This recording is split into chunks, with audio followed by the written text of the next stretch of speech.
নমস্কার দর্শক বন্ধুরা, আজকের আমরা আলোচনা করব মডেল অ্যাক্টিভিটি টাস্ক বাংলা অষ্টম শ্রেণী। দেখো, জুলাই মাসে তোমাদের এরকম একটা প্রশ্ন দিয়েছে স্কুল থেকে মডেল অ্যাক্টিভিটি টাস্কে। তো একের দাগে দিয়েছে যে ড্যাশ পূরণ আছে বা ঠিক উত্তরটি বেছে নেওয়া আছে। এরকম একের দাগের 4টি আছে, 2-এর দাগের আছে 5টি, 3-এর দাগের আছে। তো চলো আমরা এই প্রশ্ন সহযোগে যে উত্তরগুলো হয় তোমরা খাতা বার করো ঝটপট। আমি এর উত্তরগুলো বলে দিচ্ছি, তোমরা দেখে থেকে খাতায় নোট করে তারপর স্কুল যখন খুলবে তোমাদের শিক্ষক মহাশয়কে জমা দেবে।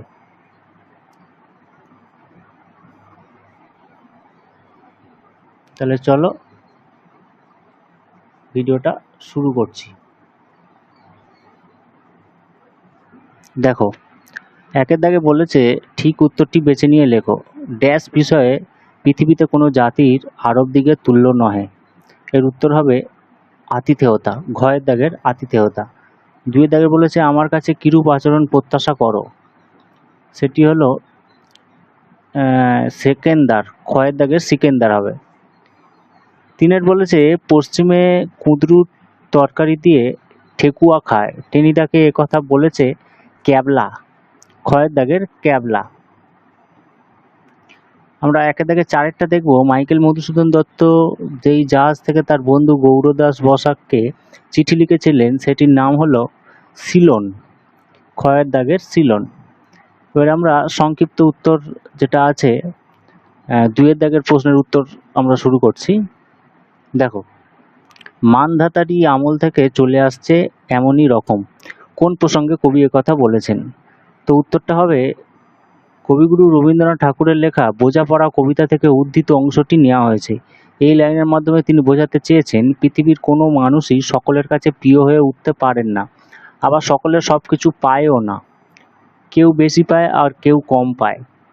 কেউ প্রতারণার শিকার হচ্ছে, ঠিক তেমনি সেও অন্য কাউকে প্রতারিত করছে, তাই কবি এমন বলেছেন।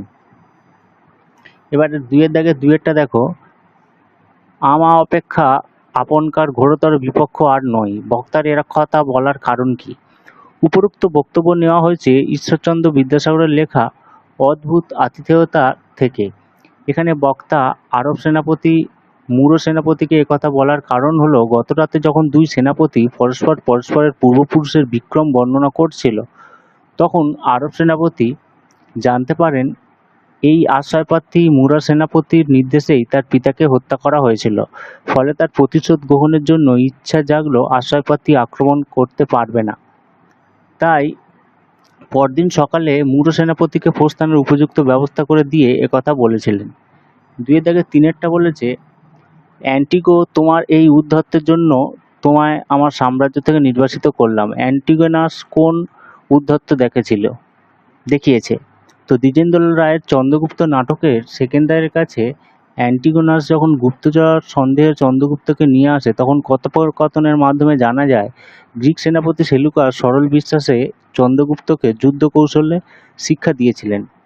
কিন্তু এই নিয়ে সেলুকাস ও অ্যান্টিগোনাসের মধ্যে বিবাদ সৃষ্টি হয়, এমনকি অ্যান্টিগোনাস সেলুকাসের ওপর দাবেদারিরও নিক্ষেপ করেছিল, আর সব ঘটেছিল সম্রাট সেকেন্দারের সামনে। তাই সেকেন্দারের অ্যান্টিগোনাসের এই কার্যকলাপকে উদ্ধত বলে মনে করেছিলেন। 2-এর দাগে 4-এরটা দেখবে বলেছে তোদের মতো উল্লুকের সাথে পিকনিকের আলোচনাও ঝক মারি। কোন প্রসঙ্গে টেনিদা এমন কথা মন্তব্য করেছিলেন? নারায়ণ গঙ্গোপাধ্যায়ের লেখা বনভোজনের ব্যাপার গল্পটি থেকে পিকনিক দলপতি ছিলেন টেনিদা। তো পিকনিকের মেনু তৈরি করতে গিয়ে বেশ আলোচনা হচ্ছিল ডিমের ডালনা, রুই মাছের কালিয়া, মাংসের কোরমা ইত্যাদি সুস্বাদু খাবার। কিন্তু হঠাৎ করে সুস্বাদু মেনুর সঙ্গে জুড়ে দিয়েছেন আলু ভাজা, বাটি চচ্চড়ি। ক্যাবলা জুড়ে দিয়েছিল কুঁদরুর তরকারি দিয়ে ঠেকুয়া। এত স্বাদের খাবারের মধ্যে এই খাবারগুলো টেনিদার মাথা গরম করে দেয়, ফলে তিনি উপরোক্ত মন্তব্য করেছিলেন।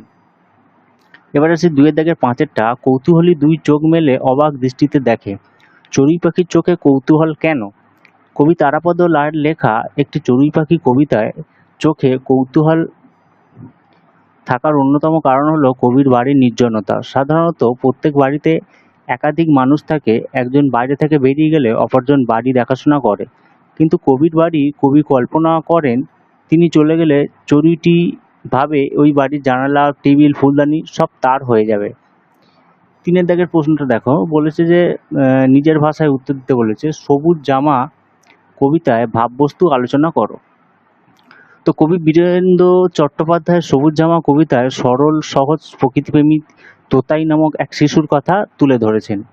তোতাই নির্দিষ্ট গণ্ডির মধ্যে আবদ্ধ থেকে পড়াশোনা করতে চায় না, সে প্রকৃতির মাঝে ঘুরে বেরিয়ে প্রকৃতিকে অনুভব করে মুক্ত থাকতে চায়। সে বুড়ো দাদুর মতো চশমা দিয়ে জগৎ দেখতে চায় না, সভ্যতার নকল মুখোশ খুলে সহজ স্বাভাবিকভাবে বাঁচতে চায়। ও সবুজ গাছের মতো জামা পরতে চায় যেখানে অনেক পশু পাখি এসে বসবে। কবিতায় সভ্যতা জটিলতা থেকে বেরিয়ে সহজ সরলভাবে জীবনযাপনের কথা বলা হয়েছে। ৩ দাগের ২টা, বন্ধু রাজনারায়ণ বসুকে লেখা চিঠিতে মাইকেল মধুসূদন দত্ত তার লেখা মেঘনাদ বধ কাব্য সম্পর্কে কিরূপ অভিমত ব্যক্ত করেছেন? তো উত্তরটা আমি বলছি, তোমরা নোট করো। লেখক মধুসূদন দত্তের লেখা ৩টি চিঠির মধ্যে একটি চিঠি লেখা হয়েছিল বিশিষ্ট বিদ্যা অনুরাগী রাজনারায়ণ বসুকে।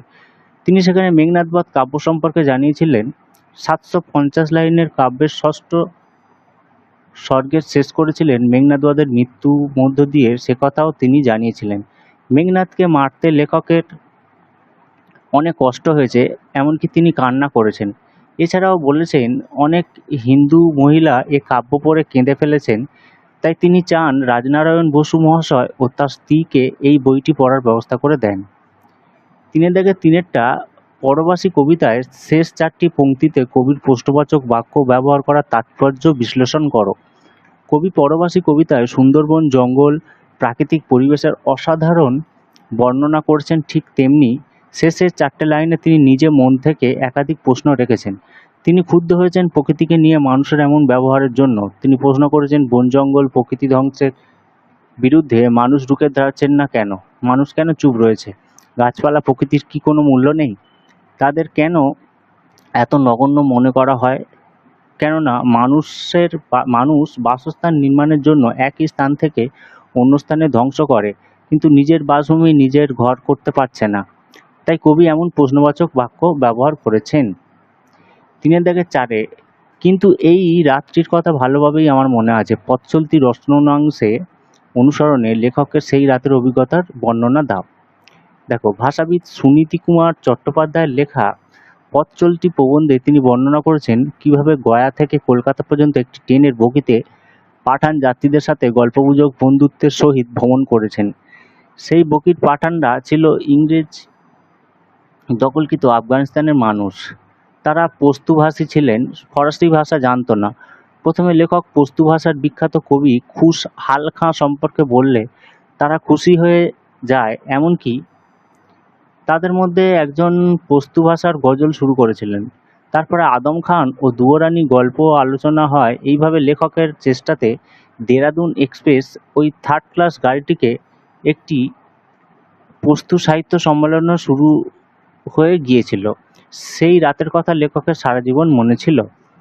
এবার 4 দাগে দেখো, নির্দেশ অনুসারে উত্তর দাও। দল বিশ্লেষণ করে দল চিহ্নিত করো। স্টেশন বাগুইহাটি, দর্শনমাপ্ত, ক্ষিপ্রহস্ত, অদ্ভুত রকম। স্টেশন ইস টি সন হসন্ত, রুদ্ধ মুক্ত, রুদ্ধ দল। বাগুইয়াটি বা ডট গুই আ ডট টি, 4টি মুক্ত দল। দর্শনমাত্র দরু ডট সন হসন্ত ডট মাত, রুদ্ধ রুদ্ধ রুদ্ধ মুক্ত। ক্ষিপ্তহস্ত ক্ষিপ রো হস্ত, রুদ্ধ মুক্ত রুদ্ধ মুক্ত। এবার উদাহরণ দিতে বলেছে, দেখো যে মধ্য স্বরাগম, স্বরভক্তি, অন্তস্থ শ্রুতি, অন্তঃস্বরলোপ, অনন্য স্বরসঙ্গতি। তো তিনটে মুক্ত দল রুদ্ধ। উদাহরণ যেমন ধর্মচা এর চায়ের আজি, আজ রামু রেমো। আচ্ছা, তারপরে যার কর্ম তার সাজে, অন্য লোকে লাঠি বাজে। তার মানে যে কাজে পারদর্শী তার পক্ষেই সেই কাজ করা সহজ। নুন আনতে ফান্তা ফুরোয়। দারিদ্রের অসহ যন্ত্রণা। গৃহযোগী ভিত পায় না, অতি কাছের জনের গুণের কদর হয় না। মারিত গণ্ডার লুটিত ভাণ্ডার, বড় বড় কর্মকাণ্ডের পরিকল্পনা। এক হাতে তালি বাজে না, দুই পক্ষের দোষ থেকে বিবাদ। তো এগুলো তোমরা পজ করে করে দেখে দেখে খাতায় নোট করো, এবং স্কুল খুললে অবশ্যই তোমাদের শিক্ষকের কাছে জমা দিয়ে দাও। এখানে বাংলা শেষ করছি, আমি পরবর্তীকালে ক্লাস 8-এর অন্যান্য সাবজেক্টের নিয়ে আসার চেষ্টা করছি। চ্যানেলটিকে সাবস্ক্রাইব করে দাও। সবাই খুব ভালো থাকো, ধন্যবাদ।